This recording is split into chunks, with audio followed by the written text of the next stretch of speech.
So an update on my drumming. I've been taking lessons for the past almost 2 months now, and what I've learned so far is just a little adjustments to my technique, the way I hold the stick, the angle at which I hold my sticks, my foot placement on the pedal, and I'm really excited with the results I've gotten so far. So now, instead of just relying on drum maps, what I'm going to be doing now is creating playthroughs and then applying what my drum teacher has been teaching me.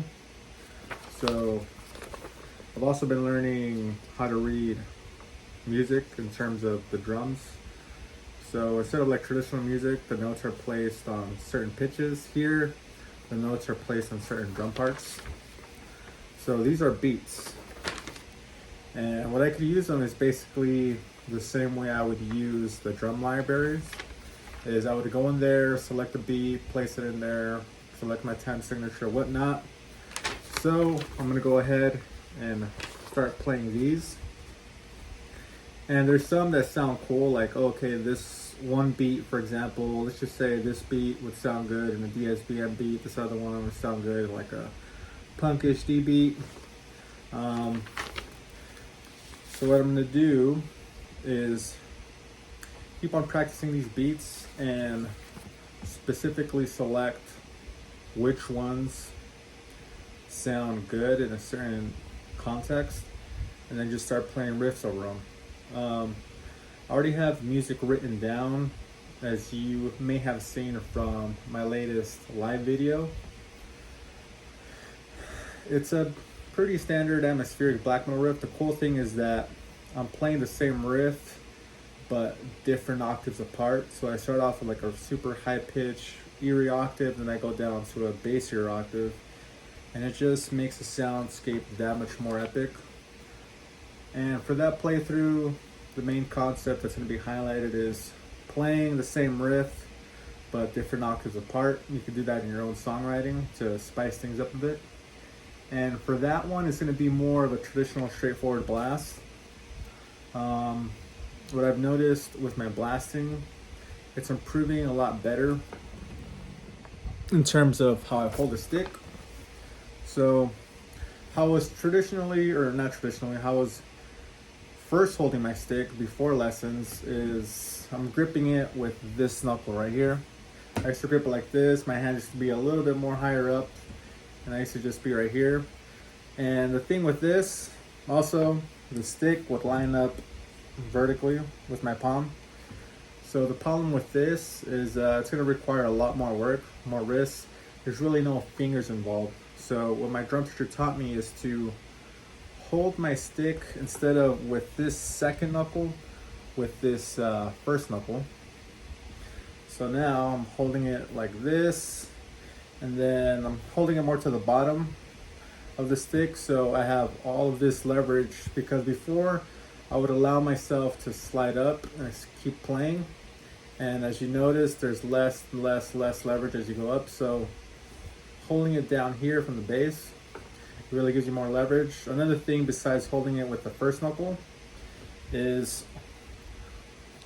when it's guided through your palm, instead of it straight down, here you're gonna have all wrist, but if you diagonally just switch the angle a bit and have it more towards your fleshy part, what I've noticed is you're gonna also have not only wrist, so you can start off the momentum, but you'll also have more, as you could see, more control and manipulation with your fingers. So that's another cool thing I learned. And from there, another thing too is when I'm facing the drums, for example, let's say the camera, the drums are right here. Before, my hand, you see how it's right now, it's parallel to the ground, it's facing down. Before, it used to be tilted this way.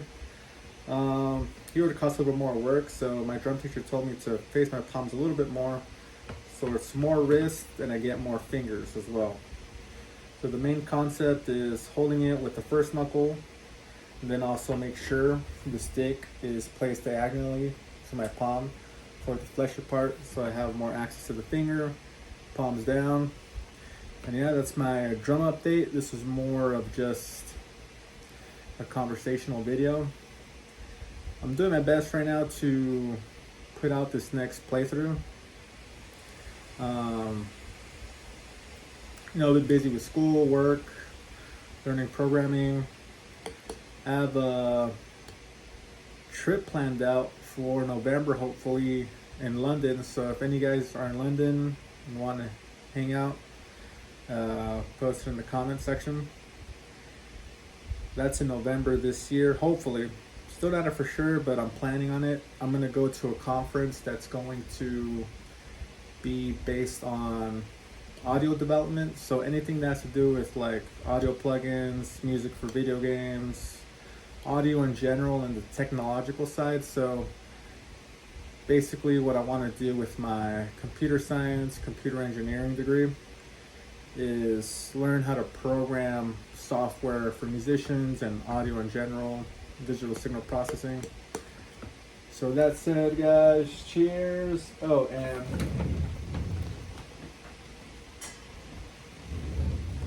help support the channel, buy one of these. It's a split I did a few years ago with the homie from Tahazu. And I still have a good chunk of these left on me. So I'll leave the link to the Bandcamp so you can purchase one.